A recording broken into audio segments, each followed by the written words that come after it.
दिन पहले यानी 25 जून 2024 यानी आपातकाल की 50वीं बरसी, वो आपातकाल जो लगभग 2 साल रहा, जिसमें लोकतंत्र का गला घोंटा गया। ऐसे ही शब्दों का इस्तेमाल कर परिभाषित किया जाता है आपातकाल को। आज आपातकाल पर मचे इस हंगामे के बीच देखिए कैसे उस दौरान आपातकाल काला अध्याय बन गया, जिसकी टीस रह रह कर उठती है। देखिए 25 जून 1975 को आपातकाल की घोषणा की गई थी। इस काली तारीख को याद किया जाता है, इसके टीस को याद किया जाता है। और 25 जून 1975 से लेकर 21 मार्च 77 तक 21 महीने की अवधि में भारत में आपातकाल घोषित रहा था। अगली डिटेल इसके बारे में दिखाते हैं आपको। तत्कालीन प्रधानमंत्री इंदिरा गांधी ने इसके आदेश दिए थे, ये आप जानते हैं।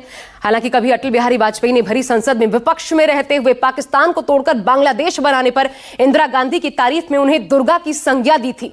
एक लोकप्रिय नेत्री होते हुए उनके राजनीतिक जीवन का सबसे काला अध्याय बन गया आपातकाल, जिसे बार बार याद किया जाता है। आपातकाल में हुआ क्या था? चुनाव स्थगित कर दिए गए थे। लगभग 2 साल बाद विरोध की लहर तेज होती जा रही थी। तब इंदिरा गांधी ने लोकसभा भंग कर चुनाव करवाने की सिफारिश की।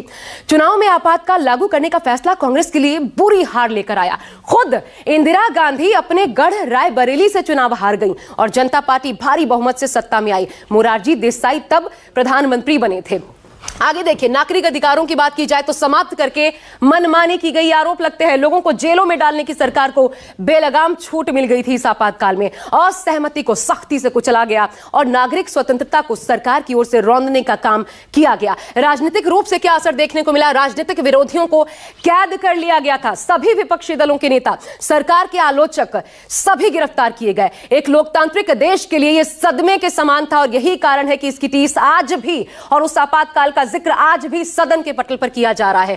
मीडिया पर प्रतिबंध लगा। जी हां, मीडिया पर सेंसरशिप लागू कर दी गई। हर अखबार में सेंसर अधिकारी बैठाए गए और जिनकी इजाजत के बगैर कोई खबर छप नहीं सकती थी। सरकार विरोधी समाचार छापने पर गिरफ्तारी तक हो जाती थी। कई पत्रकारों को मीसा और DIR के तहत उस दौरान गिरफ्तार किया गया था।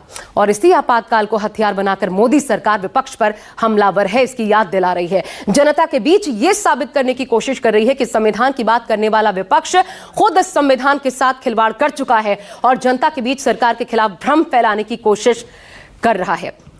हालांकि आपातकाल घोषित हो या अघोषित, जैसा कि विपक्ष कह रहा है, तय है लोकतंत्र का नुकसान होता है और जनता का नुकसान होता है।